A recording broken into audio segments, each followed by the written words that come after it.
થોડા સમય પહેલા વાગરા તાલુકાના સાયકા ગામ ખાતે ચાલતા જમીનના ખોદકામને અટકાવવા ગયેલા ગામના સરપંચ પર ખોદકામ કરનારાઓએ હુમલો કરી માર માર્યા બાદ ફરી એકવાર ભૂમાફિયાઓએ માથું ઉંચકી સરપંચના ઘર પર હિંસક હુમલો કરતા સમગ્ર સાયકા ગામમાં અરેરાટી વ્યાપી ગઈ છે। પોલીસની હાજરીમાં જ હુમલો થવા છતાં પોલીસ મુખ્ય સાક્ષી બનતા પોલીસની કામગીરી સામે પણ સાયકા ગામમાં આંગળી ઉઠી છે। સાયખા ગામમાં જમીનમાંથી માટી કાઢવા માટેનું ખોદકામ ચાલતું હતું, જેમાં ગામના સરપંચ ધર્મેન્દ્રસિંહ રાજે ગેરકાયદે ખોદકામ ચાલતું હોવાની આશંકાએ અટકાવવાનો પ્રયાસ કર્યો હતો, જેમાં ખોદકામ કરનારાઓ ઉશ્કેરાઈ જઈ સરપંચને બેસુમાર માર માર્યો હતો, જેના પગલે ગેરકાયદેસર ખોદકામનો વિવાદ વકર્યો હતો। વિવાદમાં જિલ્લા કલેક્ટર કક્ષાએથી તપાસનો દોર શરૂ થતાં ભૂમાફિયાઓમાં ફફડાટ ઊભો થયો હતો।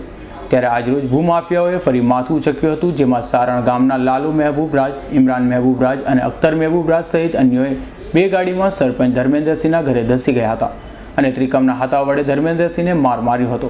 સાથે તેમની પત્ની રેણુકાબેન, પિતા હરિસિંહ, માતા સજ્જનબેનને પણ માર માર્યો હતો। હુમલાના પગલે ધર્મેન્દ્રસિંહને બચાવવા પડેલા કિશનસિંહને પણ માર મારી હુમલાખોરે ભગાડી દીધો હતો।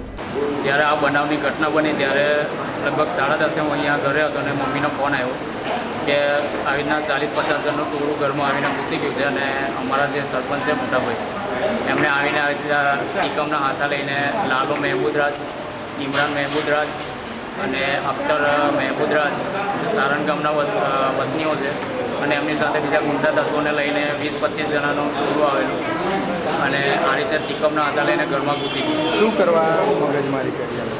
મગજમારી જે ગામમાં માટીનું ખોદકામ ગેરકાયદેસર રીતે ચાલી રહેલું, જેની રોયલ્ટી એ લોકોએ ભલે હોય કે ના હોય પણ ગ્રામ પંચાયતને કોઈ જાણ કરી નથી અને પંચાયતે પહેલાં બી આ લોકોને જાણ કરેલી કે આનું જે બી હોય રોયલ્ટી કે જે કંઈ એ અમને પ્રૂફ આપો એમ, તો પછી તમારું કામ કાર્યવાહી ચાલુ રાખો।